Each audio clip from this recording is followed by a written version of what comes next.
Well, ladies and gentlemen, the Vice President and I are very pleased to welcome you to our press conference. We will now report on the outcome of today's meeting of the Governing Council, which was also attended by the Commission Executive Vice President Valdis Dombrovskis.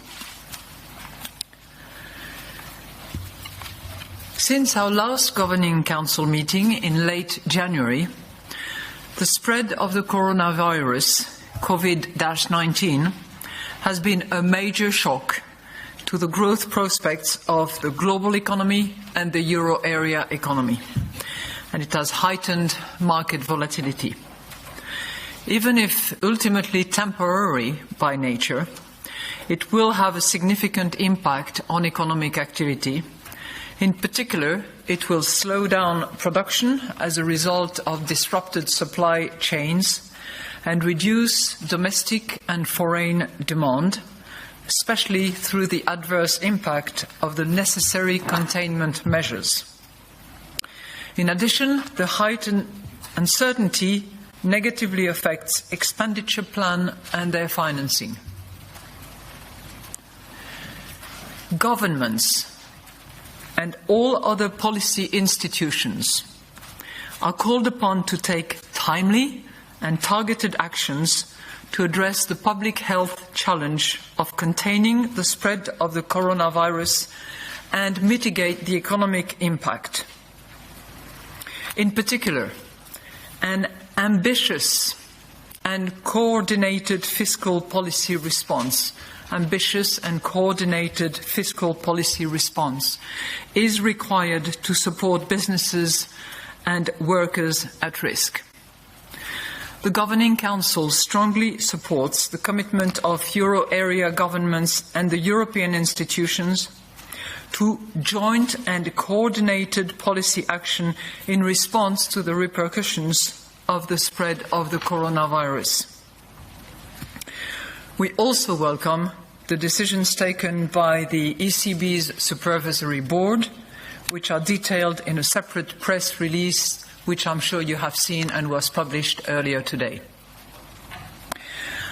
In line with our mandate, the Governing Council is determined to support households and firms in the face of the current economic disruption and heightened uncertainty.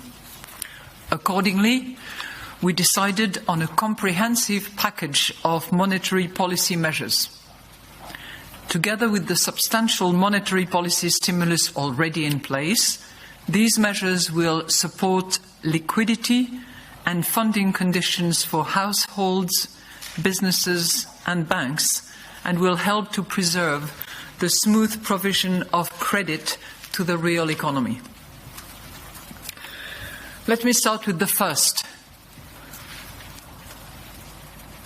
We decided to conduct temporarily additional longer-term refinancing operations, also known by you as LTROs, in order to provide immediate liquidity support to the euro area financial system.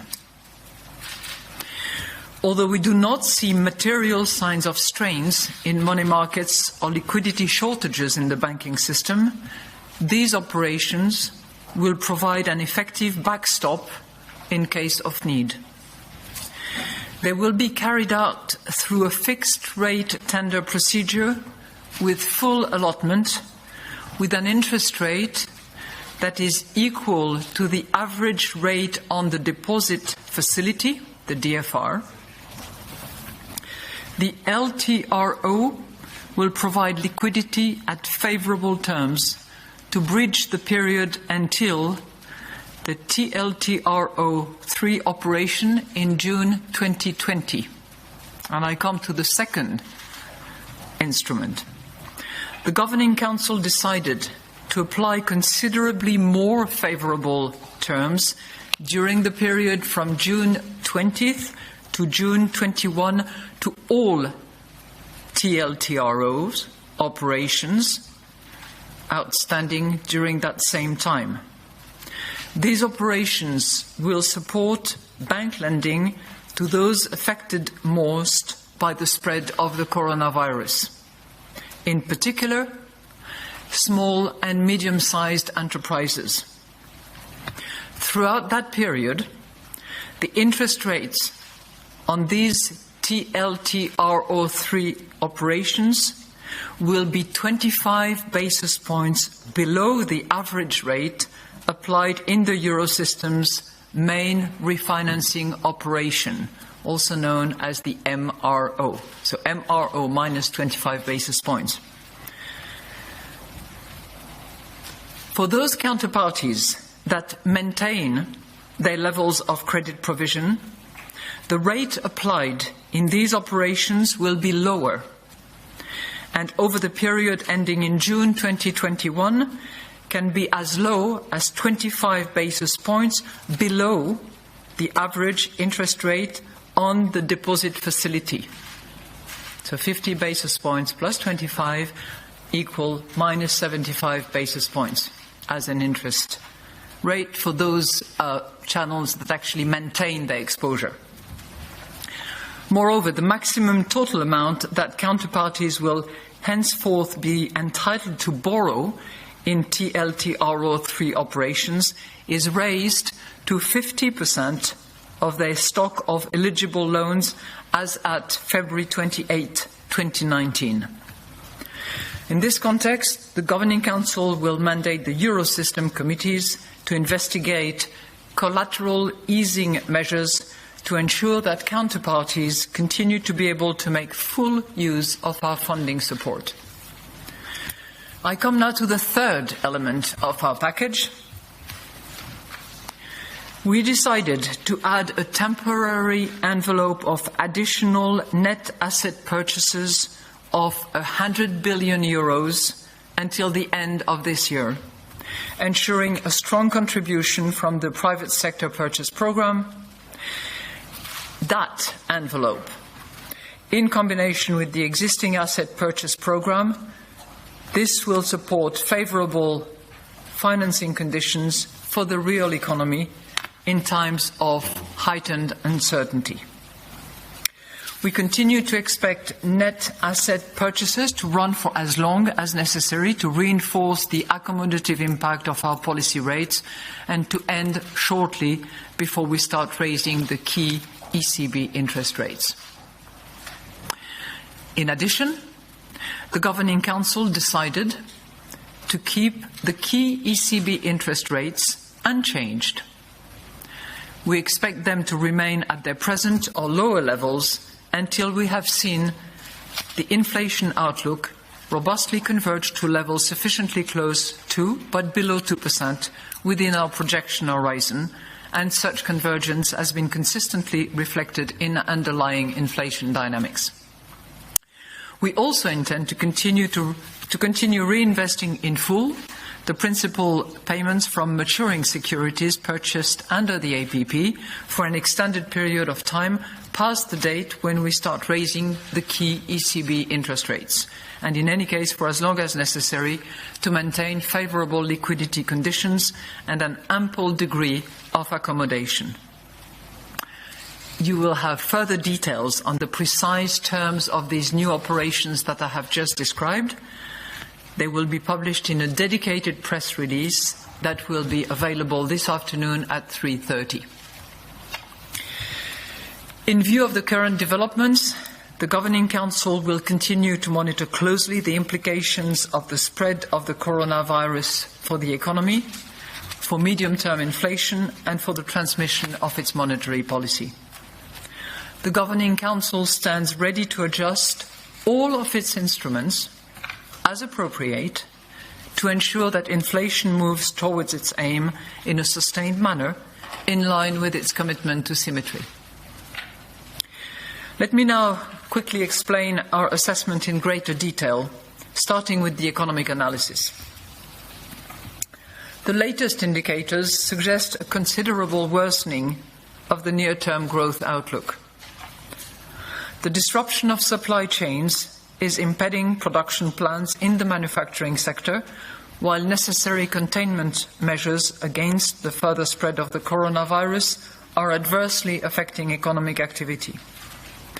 Before the coronavirus outbreak, Euro area real GDP growth moderated to 0.1% quarter-on-quarter in the fourth quarter of 2019, following growth of 0.3% in the third quarter of 2019. This mainly reflected the ongoing weaknesses in the euro area manufacturing sector and slowing investment growth. Looking beyond the disruption stemming from the coronavirus, euro area growth is expected to regain traction over the medium term, supported by favourable financing conditions, the euro area fiscal stance, and the expected resumption in global activity. Now, this assessment that I've just shared with you is only partly reflected in the March 2020 ECB staff macroeconomic projection for the euro area, as the data cut-off date predates the most recent rapid spread of the coronavirus to the euro area. These projections, which are by necessity partly outdated, as you understand it, foresee annual real GDP increasing by 0.8% in 2020, 1.3% in 2021, and 1.4% in 2022. In particular, the projections foresee very muted growth in the first half of 2020, followed by an improvement in the second half of the year. Compared with the December 2019 Eurosystem staff macroeconomic projections, the outlook for real GDP growth has been revised down, notably for 2020 and slightly for 2021, on account of the potential economic impact of the coronavirus outbreak. These numbers actually are very similar to those published by the OECD recently. The risks surrounding the euro area growth outlook are clearly on the downside. In addition to the previously identified risks related to geopolitical factors, rising protectionism and vulnerabilities in emerging markets, the spread of the coronavirus adds a new and substantial source of downside risk to the global growth.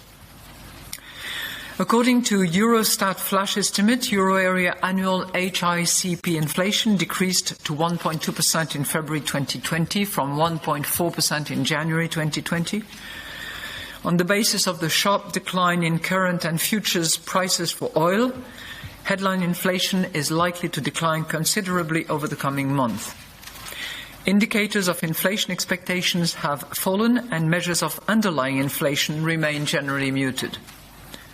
While labour cost pressures have so far remained resilient amid tighter labour markets, the weaker growth momentum is delaying their pass-through to inflation. Over the medium term, the increase in inflation will be supported by our monetary policy measures and the recovery in the euro area growth dynamics. This assessment is only partly reflected in the March 2020 ECB staff macroeconomic projection for the euro area, which foresees annual HICP inflation at 1.1 in 2020, 1.4 in 2021, and 1.6 in 2022. Compared with the December 2019 Eurosystem staff macroeconomic projections, the outlook for HICP inflation is broadly unrevised over the projection horizon.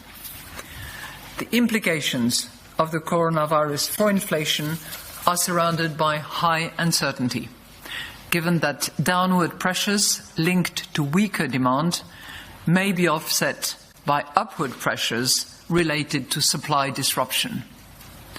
The recent sharp decline in oil prices poses significant downside risks to the short-term inflation outlook. Turning now to the monetary analysis. Broad money growth, M3, stood at 5.2% in January, having moderated somewhat from its recent peak. Money growth continues to reflect ongoing bank credit creation for the private sector and low opportunity cost of holding M3 relative to other financial instruments. The narrow monetary aggregate M1 continues to be the main contributor to broad money growth.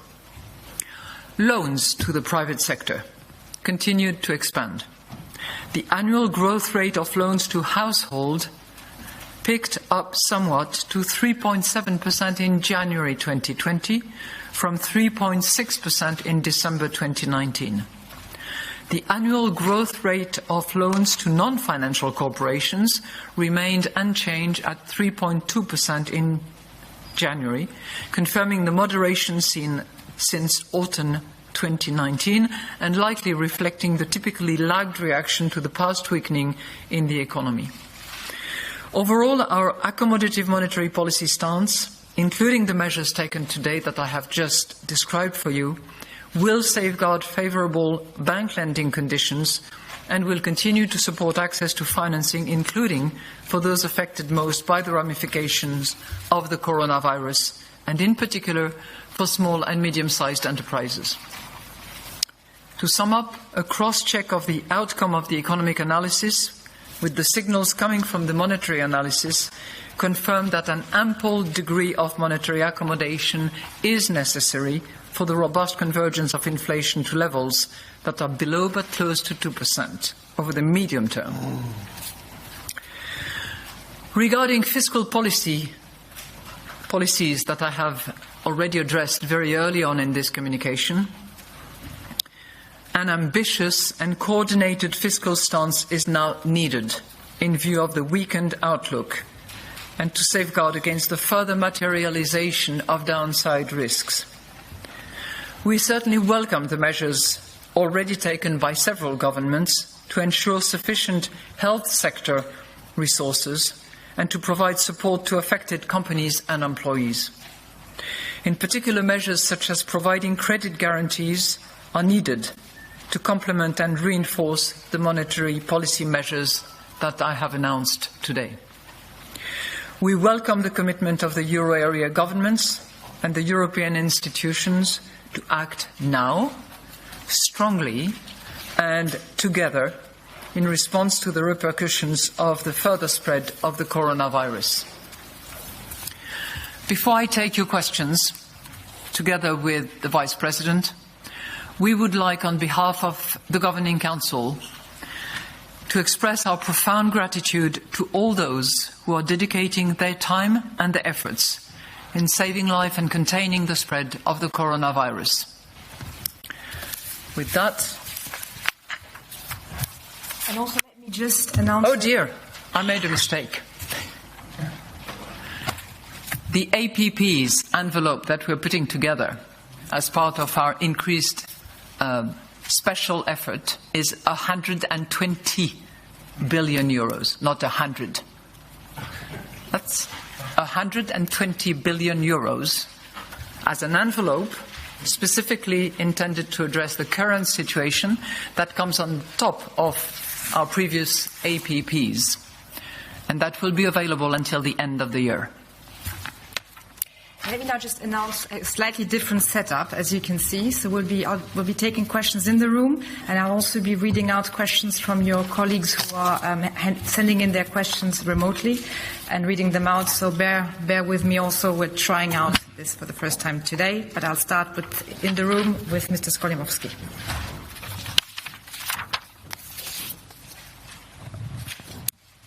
Madame Lagarde, my first question would be about the rationale for not cutting interest rates today. Could you give us the reason why there was no rate cut today? Is it because there was not enough support for such a move within the Governing Council? Or maybe you all considered this is counterproductive? That's my first question. Another question is about the issue you mentioned as the last, which is this extra envelope of QE. Have you also discussed, as part of adding that envelope, change to your issue and issuer limits of the current program? And also, will the decisions change anything with regards to the orientation of the APP towards meeting the capital key? Thank you. Well, thank you for your questions. I would first of all like to indicate to you that we very much operated in the same setting at the Governing Council of the ECB. In other words, some members were in the room, other members were online and participated fully to the discussions. We innovated, we had a good outcome, so much so that we actually had a unanimous decision on the various elements of the package that I have announced to you earlier on. So this unanimous decision that was reached today was clearly determined by the fact that we believe that we have the most efficient, best targeted and most focused set of tools to address the kind of risks that we are facing under the current circumstances. So if we are to compare one instrument versus the other, we certainly considered altogether that the use of this additional 120 billion asset purchase program on the top of pre-existing programs was the most efficient response to the market excess sensitivities that we see at the moment. That's question one. Your second question had to do with how we are going to organize this asset purchase programs. And I can assure you on that page that, first of all, we will make use of all the flexibilities that are embedded in the framework of the asset purchase program, and that second, at the end of the asset purchase program, we will converge towards the capital keys.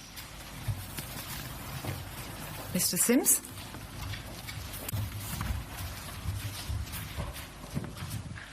Thank you. A question on the economy with the risks pointed clearly to the downside. Can the Eurozone avoid a recession this year? And what will happen with the strategy review? Will it be postponed or put on hold, given that you can't even hold public hearings? Yeah.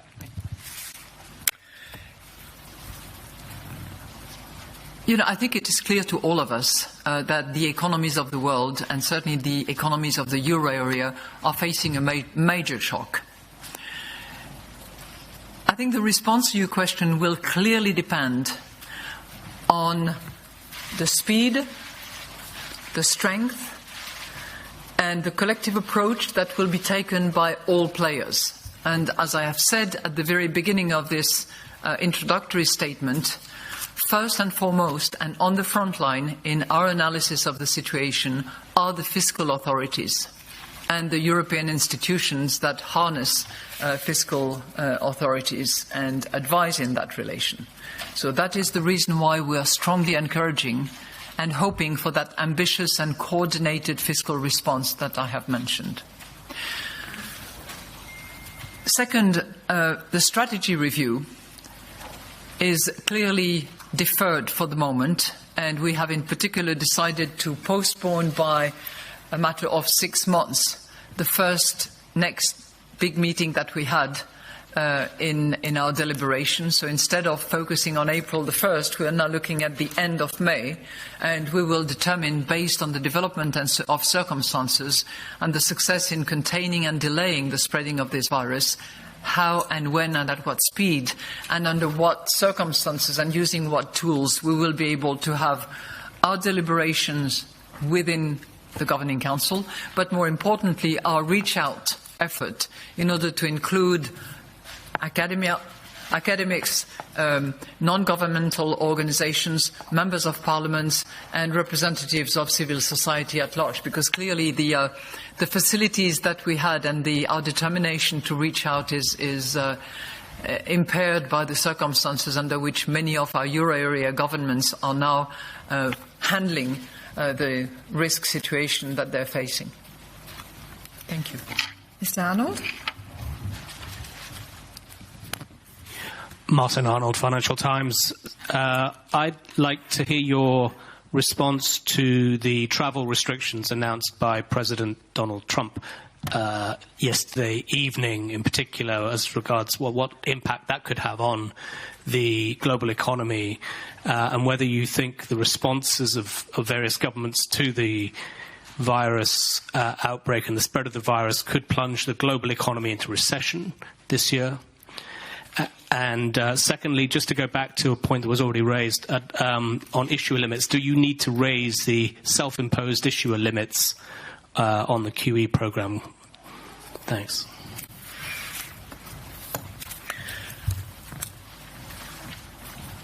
Martin, our mandate is price stability. And clearly, in the face of the current circumstances, we have to use all the tools that we have available in order to almost surgically support and contribute our part to this collective approach that is badly needed. I'm not going to comment on decisions that are made by a government outside the euro area. Our job in that respect is to analyse the economic consequences that will result from those decisions and to assess which segment of the economy will need support and will benefit from the tools that we are deploying at the moment. In terms of issuer limits, I've already discussed that matter during the previous question, and it is clear that we will use in the work that we do in the coming weeks and months all the flexibility that is embedded in the framework of the asset purchase programme.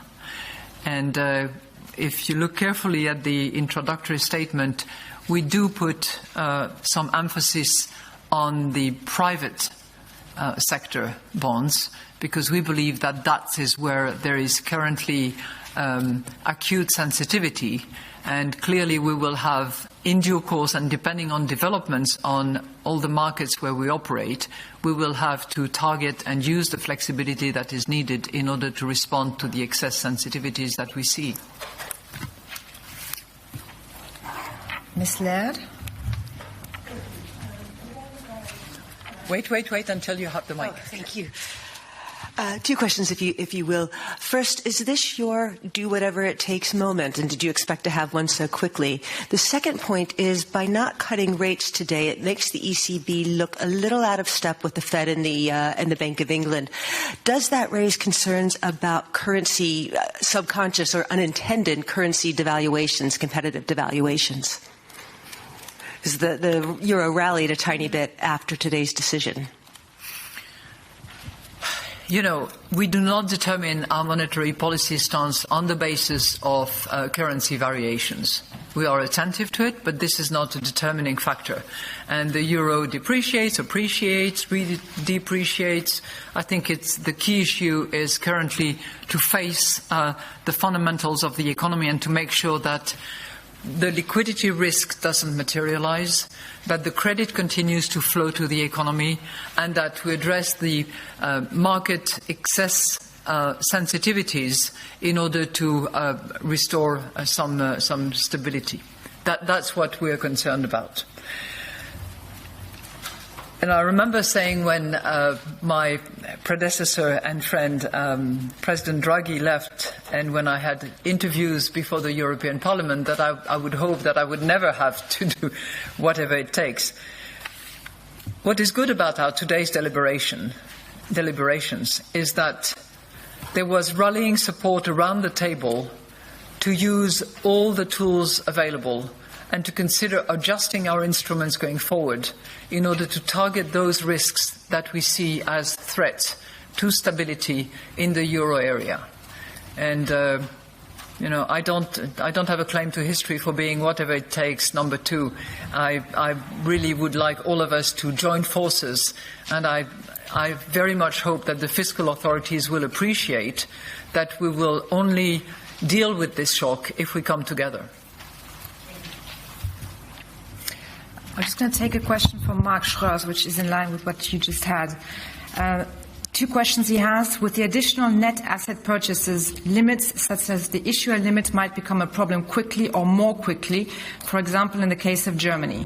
Do the decisions on the APP change anything about the fact that the ECB capital key is the central orientation for the purchases under the PSPP program? That's his first question. And the second one is, does the decision not to reduce the deposit rate also have to do with a changed assessment that the rate is already closer to the so-called reversal rate than previously assumed? That's on the latter one. It's very simple. We are certainly not at the reversal rate. I mean, if we were at the reversal rate, we would not see the growth of credit as I have described for you, both to the households sector and to the enterprises sector. So no, we are not at the reversal rate, and we are certainly not at the lower band rate. And if in the future it is necessary for the purpose of dealing with the risks at the time to address that through the DFR, we will do so. On the other points, I think I've dealt extensively with these issue limits. And all I have to say at this moment, again, is that we will use all flexibilities embedded in the framework of our asset purchase program. And bear in mind, by the way, to this nice person who is on the line, and that I salute while not seeing him, bear in mind that we are likely to see increased debt issuance on the part of a few countries, if only to deal with the fiscal resources that they will have to mobilize in order to put in place the healthcare system that will be needed to respond to the spreading of the disease. That's also a factor to have in mind. Ms. Weisbach? It's coming. Annette Weisbach, CNBC. Let me ask you a question about the timing of your decisions. When did you realize that this situation is getting out of control and you need to come up with like a bold package? And why didn't you act like the Fed directly after this first G7 call? And another question would be, where do you think could the funds come from? Is the ESM, for example, a good source to deploy funds also on a Eurozone level? You know, on the Eurozone level, at the European level at large, but I'm more concerned about the euro area, of course, in my position. I think all governments have to be on deck and ready to act. I also think that all European institutions have to join forces and rally around this collective package that needs to be put in place. We are in very, very frequent dialogue with the European Investment Bank, for instance, with the European Commission, clearly.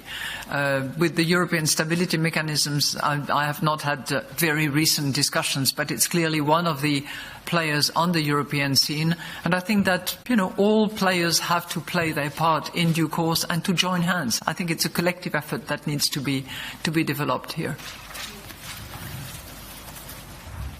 Mr. Heitner? Luke Hyton, Market News. President Lagarde, the market reaction to today's announcement seems to be pretty negative, and some have suggested the package compares poorly with the BOE. What would you say to them? That's my first question. And secondly, you said today's decision was unanimous, but was a case made for a more expansionary package? As I've said, the decision was unanimous, and that unanimity, I think, carries a long way in demonstrating our resolve to deal with the issues. Now, as to markets, first of all, it takes a little bit of time generally for decisions to be analysed, dissected and appreciated. The fact that we are dealing with this full allotment liquidity facility at reduced rate compared with current situation, the fact that we are putting in place a massive targeted long-term refinancing system that is available to all with a particular focus on SMEs and with multipliers that are significant. If you look at the volume of lending that can be accessed, we're talking about 50% relative to previous entitled loan book, if you will. We're talking about an entry rate of minus 25 basis points, and we're talking about an ultimate interest rate based on the track record of the lending institution of minus 75 basis points. I'm not sure that you can actually so much rival with that at the moment. Mr. Malin? And by the way, comparisons are odious.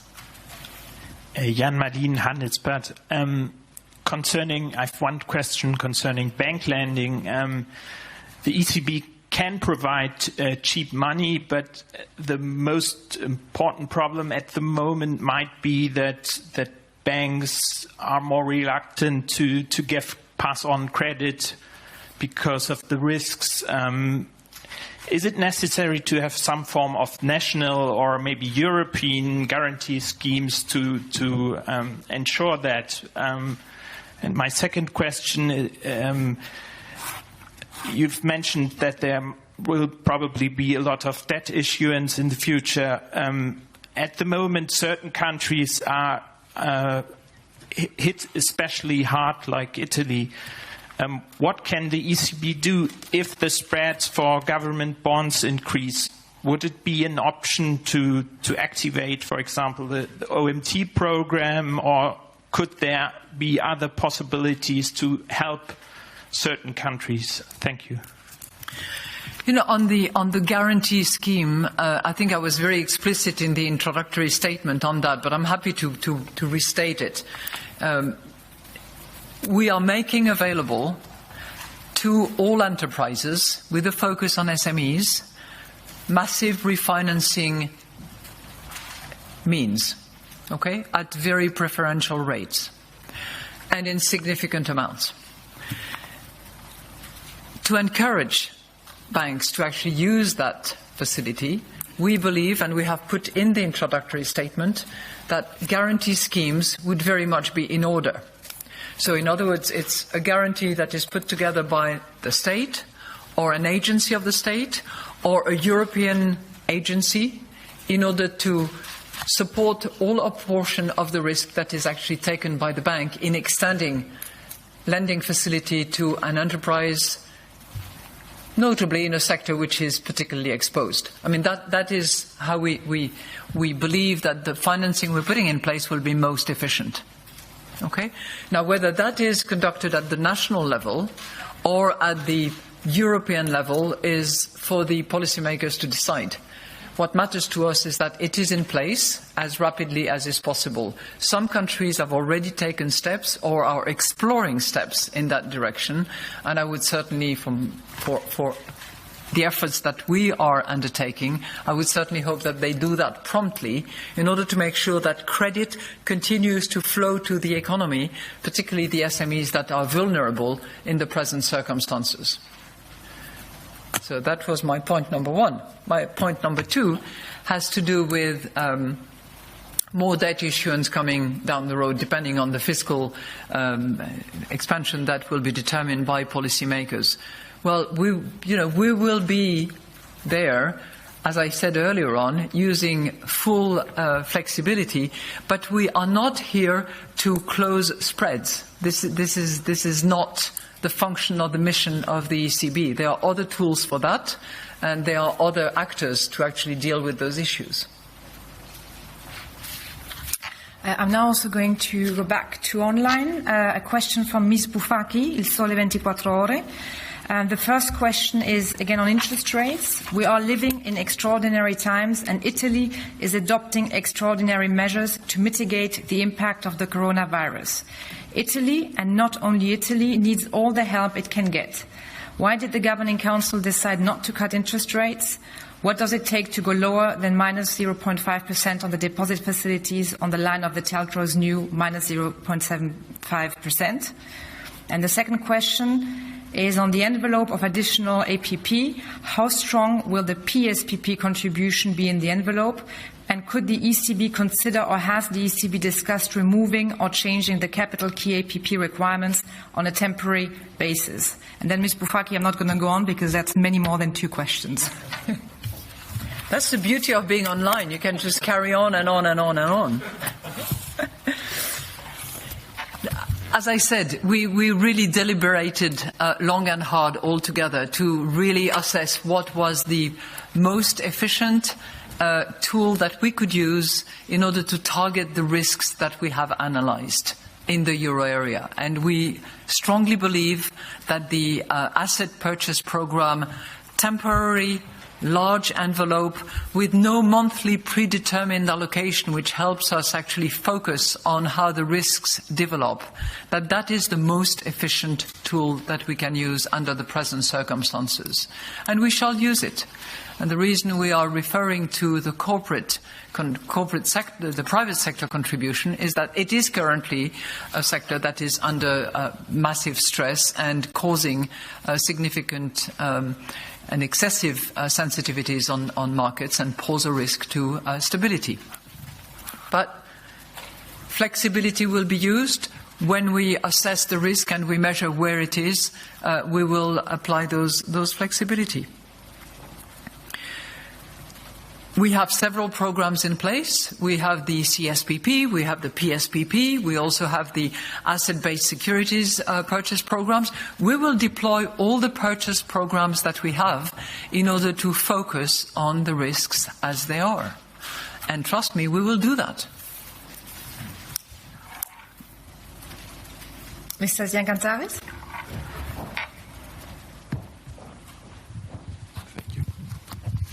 Thank you. While significant, the announcement by the EU of a fund to tackle the virus spread and its effects on the economy is about 7.5 billion euros immediately, to grow 25.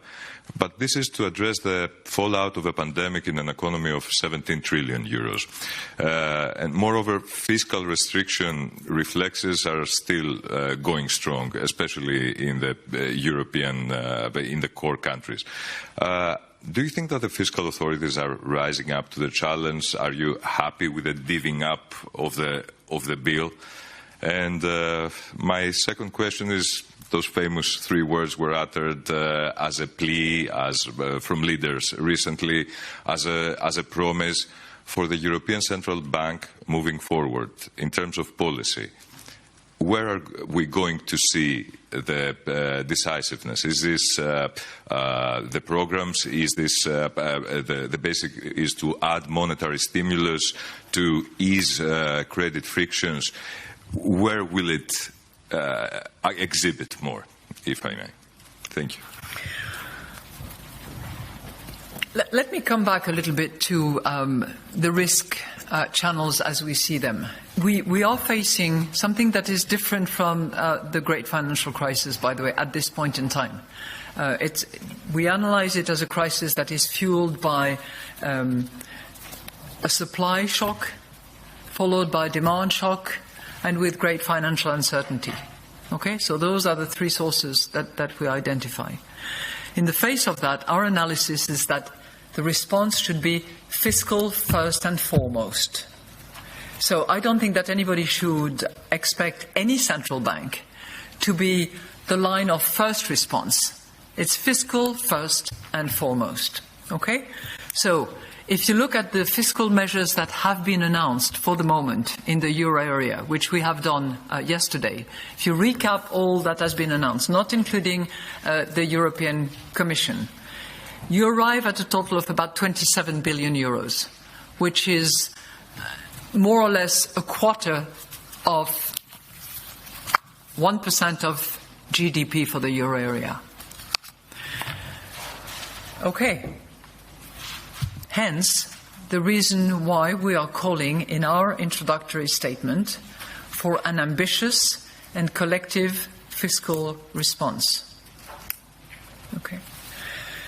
I believe that from the European Central Bank's viewpoint, we are expecting and anticipating that this response will be given, ambitious and collective.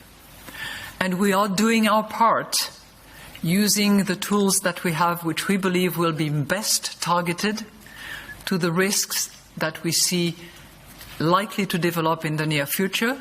That is liquidity risk, that is an interruption or a significant slowdown of the credit flow to the economy, and the financial excessive sensitivities that we see at the moment, which create instability.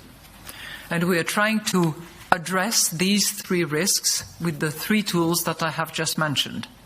Unlimited and generous access to liquidity, number one.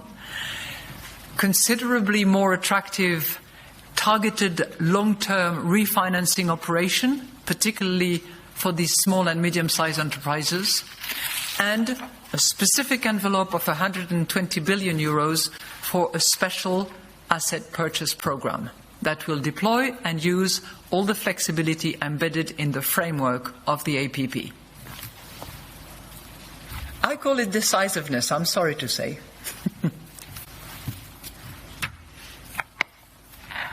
Mr. Mendes Barrera. Victor Mendes Barreira, Central Bank and Publications. President Lagarde, my first question is in relation to deflation risk. Already in February, we already saw inflation going down to 1.2%, and energy inflation declined by 0.3%, taking into account the developments in the oil price market. Do you foresee that the current stimulus is sufficient to secure price stability going forward over the next few months? And my second question is in relation to the spreads. You mentioned it's not part of your mission to maintain the spreads narrower, but if it were to become a major problem for the Eurozone, as it was the case back in 2012, could this crisis take precedent in your deliberations, and could you deliver a sufficient package through APP? Thank you. Let me just backtrack a little bit and share with you the macroeconomic analysis that we have of the current situation. We regard the current shock as severe, but still temporary, if the right set of policy measures are decided by all players. Okay? What happens after a severe and temporary shock, provided that the right measures have been taken by all the players, is that the economy will then bounce back. The exact timing of that is uncertain. As you know, for all of those of us that try to do a bit of forecasting, we initially thought that the shock would be during the first quarter and the rebound will progressively start in the second. Clearly, everybody now is moving to the line of it's going to be a shock for the first 2 quarters and the rebound will be in the second half. Clearly, that schedule in and of itself and that timetable is shifting gradually.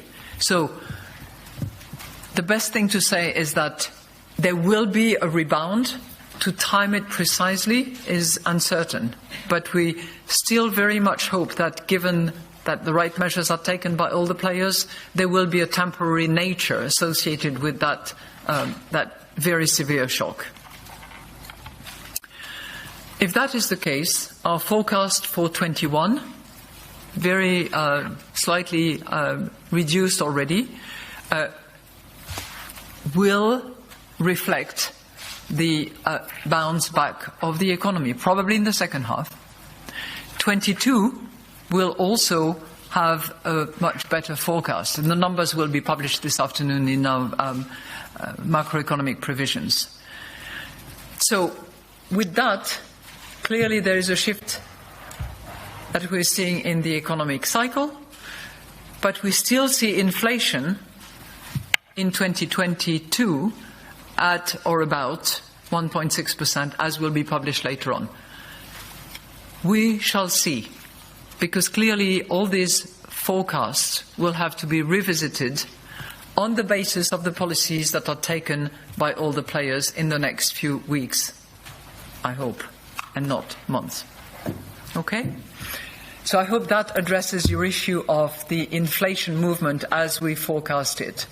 It will be lower than expected this year. It's obvious. Even if you take out the oil shock, which will have an impact clearly, the trade-off between the positive and the negative impact on inflation of the current development, whether it's a demand or a supply shock, and the contribution of the demand versus supply to the current shock is going to be determined probably in a while. But we cannot tell exactly how that trade-off will take place.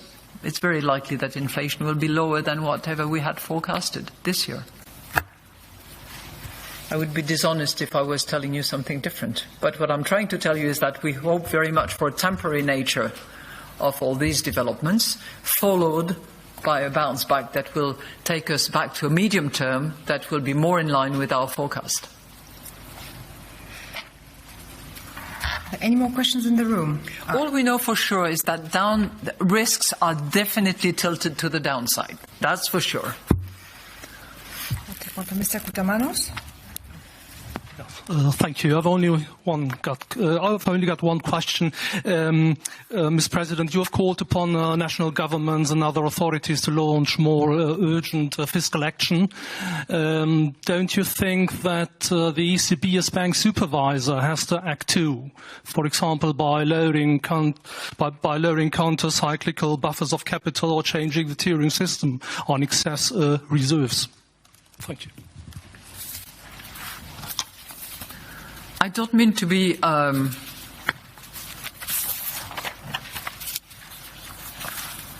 rereading something that maybe you've read, but there was a press release that was just issued by the ECC Banking Supervision Authority, and clearly, as of now, because that was decided earlier in the day by the ECB, which has to approve those new measures, banks can fully avail of capital and liquidity buffers, including Pillar 2 guidance.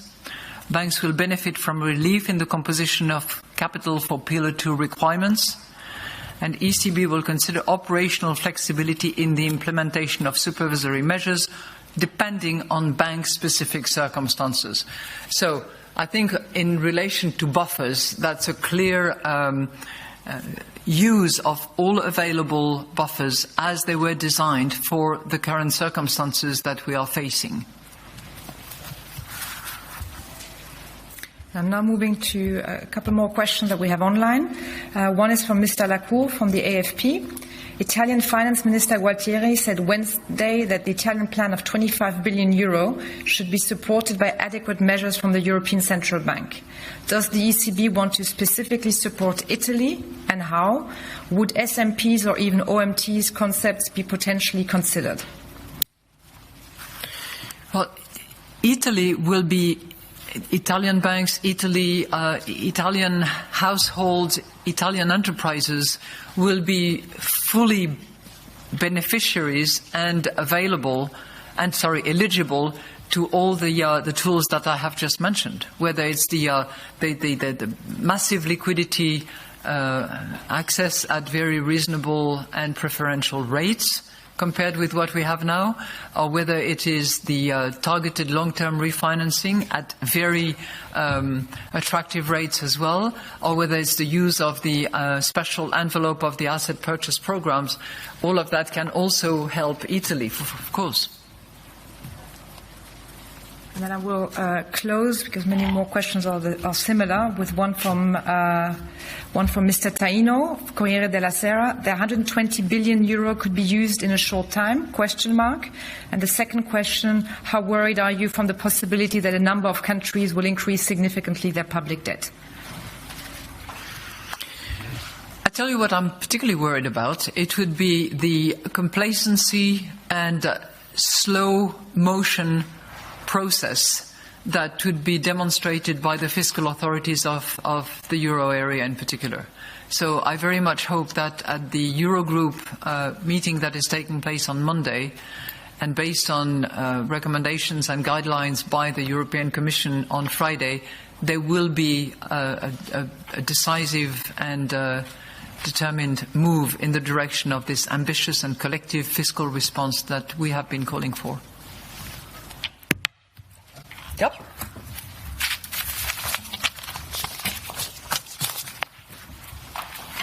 By the way, unless the situation develops very rapidly for the better, it's unlikely that you will see both of us at the next press conference, because we are moving into split teams, including at the executive board level.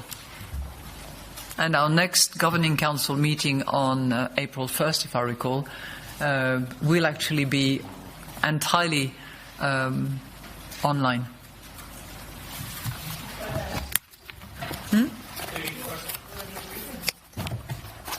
Of course there'll be a briefing.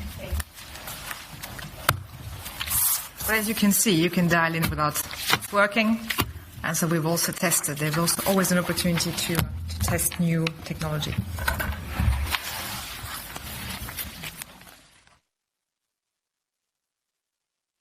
Filming. So.